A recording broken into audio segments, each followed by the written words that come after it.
حیض کے دنوں میں کیسے ہم اللہ کی عبادت کر سکتے ہیں۔ ہم میں سے اکثر لوگ سوچتے ہیں کہ عورت حیض کی حالت میں کوئی بھی عبادت نہیں کر سکتی، اس لیے بہت ساری لڑکیاں اور عورتیں ایسی ہیں جو ان دنوں خود کو اللہ سے بہت دور محسوس کرنے لگتی ہیں اور یہ سوچنے لگتی ہے کہ شاید یہ اللہ کی طرف سے سزا ہے جو ہم پریشانی کی حالت میں بھی عبادت نہیں کر سکتے، اللہ سے مدد نہیں مانگ سکتے، اللہ کے ساتھ جڑ نہیں پاتے، جبکہ یہ سارے تصورات غلط ہے۔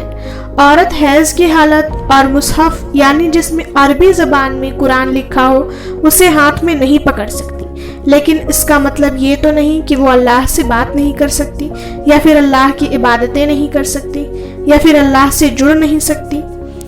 اب ہم ان عبادتوں کی طرف آئیں گے جو آپ حیض کی حالت میں بآسانی کر سکتی ہیں